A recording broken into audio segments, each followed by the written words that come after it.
Hi friends, ಕಿರಿ ಕಿಚನ್ಗೆ ಸ್ವಾಗತ. ಇವತ್ತಿನ ರೆಸಿಪಿ ಬಂದು beetroot pulpy ice cream. Simple and ಈಸಿಯಾಗಿ ಟೇಸ್ಟಿಯಾಗಿ ಕೂಡ ಇರುತ್ತೆ, ಆರೋಗ್ಯಕ್ಕೆ ಕೂಡ ತುಂಬ ಒಳ್ಳೆಯದು.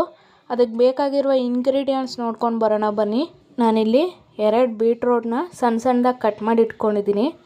ಮತ್ತು 1 ಗ್ಲಾಸ್ ಆಗುವಷ್ಟು ಗಟ್ಟಿ ಹಾಲನ್ನ ತೊಗೊಂಡಿದ್ದೀನಿ. ಮತ್ತು 1 ಕಪ್ ಆಗುವಷ್ಟು ಸಕ್ಕರೆನ ತೊಗೊಂಡಿದ್ದೀನಿ. ಮತ್ತು ಫ್ರೆಶ್ ಕ್ರೀಮ್ನ 1 ಬೌಲ್ ಆಗುವಷ್ಟು ತೊಗೊಂಡಿದ್ದೀನಿ. ಸ್ವೀಟ್ನೆಸ್ಗೆ ಬೇಕಾದಷ್ಟು ನೀವು ಸಕ್ಕರೆನ ತೊಗೊಳ್ಳಿ. ಬನ್ನಿ ಯಾವ ರೀತಿ ಮಾಡೋದು ಅಂತ ನೋಡ್ಕೊಂಡು ಬರೋಣ.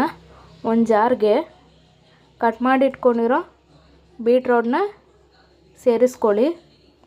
ಎಲ್ಲ ಬೀಟ್ರೋಟ್ನ ಸೇರಿಸ್ಕೊಂಡ ನಂತರ ನಾನಿಲ್ಲಿ 1 ಗ್ಲಾಸ್ ಆಗುವಷ್ಟು ಹಾಲನ್ನ ಸೇರಿಸ್ಕೊತಾ ಇದ್ದೀನಿ. ಹಾಲನ್ನ ಸೇರಿಸ್ಕೊಂಡು ಎಷ್ಟು ನುಣ್ಣಗೆ ಸಾಧ್ಯ ಆಗುತ್ತೋ ಅಷ್ಟು ನುಣ್ಣಗೆ ಪೇಸ್ಟ್ ಮಾಡ್ಕೊಂಡು ಬನ್ನಿ. ಪೇಸ್ಟ್ ರೆಡಿಯಾಗಿದೆ. ಇದಕ್ಕೆ ಸ್ವಲ್ಪ ನಾನು ಅರ್ಧ ಗ್ಲಾಸ್ ಆಗುವಷ್ಟು ನೀರನ್ನ ಸೇರಿಸ್ಕೊಂಡು ನುಣ್ಣಗೆ ಪೇಸ್ಟ್ ಮಾಡ್ಕೊಂಡಿದ್ದೀನಿ. ಪೇಸ್ಟ್ ಮಾಡ್ಕೊಂಡ ನಂತರ ನಾನಿಲ್ಲಿ 1 ಬೌಲ್ ಆಗುವಷ್ಟು ಸಕ್ಕರೆನ ಸೇರಿಸ್ಕೊತಾ ಇದ್ದೀನಿ. ಸಕ್ಕರೆನ ಸೇರಿಸ್ಕೊಂಡ ನಂತರ ನಾನಿಲ್ಲಿ 1 ಬೌಲ್ ಆಗುವಷ್ಟು ಫ್ರೆಶ್ ಕ್ರೀಮ್ನ ಸೇರಿಸ್ಕೊತಾ ಇದ್ದೀನಿ. ಫ್ರೆಶ್ ಕ್ರೀಮ್ನ ಸೇರಿಸ್ಕೊಂಡು ಚೆನ್ನಾಗಿ ನುಣ್ಣಗೆ ಪೇಸ್ಟ್ ಮಾಡ್ಕೊಂಡು ಬನ್ನಿ.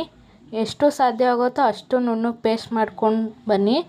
ಪೇಸ್ಟ್ ಮಾಡ್ಕೊಂಡಿದ ನಂತರ ನಾನಿಲ್ಲಿ 1 ಕಂಟೈನರ್ ಬಾಕ್ಸ್ಗೆ ಬೀಟ್ರೋಟ್ ಪಲ್ಪಿ ಐಸ್ ಕ್ರೀಮ್ ಬ್ಯಾಟರ್ನ ಸೇರಿಸ್ಕೊತಾ ಇದ್ದೀನಿ. ಸೇರಿಸ್ಕೊಂಡು ಮುಚ್ಚಳನ ಮುಚ್ಚಿ ಒಂದು ಓವರ್ ನೈಟು ಫ್ರಿಜ್ಜಲ್ಲಿಡಿ. ಒಂದು ಓವರ್ ನೈಟ್ ಫ್ರಿಜ್ಜಲ್ಲಿಟ್ಟರೆ ಐಸ್ ಕ್ರೀಮ್ ರೆಡಿಯಾಗಿರುತ್ತೆ. ಇವಾಗ ನಾನು ನೆಕ್ಸ್ಟ್ ಡೇ ಓಪನ್ ಮಾಡ್ತಾಯಿದ್ದೀನಿ. ಸಿಂಪಲ್ ಆ್ಯಂಡ್ ಈಸಿಯಾದ ಬೀಟ್ರೋಟ್ ಪಲ್ಪಿ ಐಸ್ ಕ್ರೀಮ್ ಸವಿಯಲು ರೆಡಿ.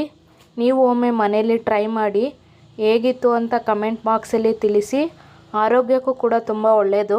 ನಿಮ್ಗೆ ಈ ವಿಡಿಯೋ ಇಷ್ಟ ಆಗಿದ್ದರೆ ಲೈಕ್ ಮಾಡಿ, ಶೇರ್ ಮಾಡಿ, ಕಮೆಂಟ್ ಮಾಡಿ, ಸಬ್ಸ್ಕ್ರೈಬ್ ಮಾಡಿಕೊಡಿ.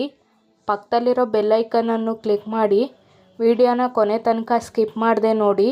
Thanks for watching. Thank you.